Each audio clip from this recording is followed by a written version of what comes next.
આવા નહીં થવાનું. કર્મ કરવાનું બેસ્ટ, પણ ઈમાનદારીથી પ્રમાણ. મેં સાહેબ 70 અધિકારીઓનું લિસ્ટ બનાવ્યું જે લોકોએ બેઈમાનીથી ચોરીઓ અને હરામના રૂપિયા કમાયા છે. એમની વાઈફને કેન્સર થઈ ગયા, એમની દીકરીઓ ભાગી ગઈ, એમના છોકરાઓ સટ્ટામાં હારી ગયા, એકના એક દીકરાઓ મરી ગયા. હરામનું કોઈને હજમ થતું નથી સાહેબ. ભલે તમને એમ થાય કોઈ જોતું નથી, લઈ લો. 1 રૂપિયાની પર સાહેબ ચોરી કરીને વ્યાજ સમેત ચૂકવવું પડશે. કે કાંટા વાવો તો કાંટા જ ઉગે. બેંકમાંથી જમા કરાવતા પહેલા, ઉપાડતા પહેલા જમા કરાવવું પડે. આ નિયમ યાદ રાખો. મેં નદીઓ સાફ કરી છે, મંદિરો સાફ કર્યા છે, મસ્જિદો સાફ કરી છે, કબ્રસ્તાનમાં વૃક્ષો ઉગાડ્યા છે, સ્મશાનોમાં ઉગાડ્યા છે. ભગવાન મારું લીલુંછમ રાખે કે ના રાખે? પણ આપણે તો 5 રૂપિયાનું બિસ્કિટ આપે ને 5 જણ ફોટા પડાવે. સાલા હરામી કીડા પડવાના, તને યાદ રાખજે. એક લંગડાને 6 જણા સાયકલ આપે ભેટ 4000ની, અને 15 જણા ઉભા રહે.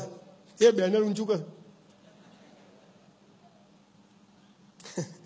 એનીવે, એ બી એક મજા છે. એવા બી લોકો ના હોય તો દુનિયા ક્યાંથી ચાલે? હમણાં પેલા સાહેબ જતા રહે ને કે હું સરસ વાત કરું. મને પોલીસ ડિપાર્ટમેન્ટ મને બોલવા માટે બોલાવ્યો, તો બધા PSIઓ બધા રિવોલ્વરો લટકાઈ લટકાઈ, હું તો ગભરાયો થોડો. પછી મેં એમને એક સરસ વાત કીધી, યાર તમે લોકો આ લારીવાળાને એને કેદીઓને બધાને ગાળો બોલો છો, તમારે ના બોલવી જોઈએ. મને કે કેમ? મેં તું તમારી રોજી જ આ તો ખરું કે નહીં? કોઈ ચોરી ના કરે, કોઈ બળાત્કાર ના કરે, કોઈ દારૂ ના વેચે, તમારી જરૂર શું છે? મને કે વાત સાચી. મેં તું પગે લાગો. જિંદગીને જુદી રીતે જોવાની જરૂર છે.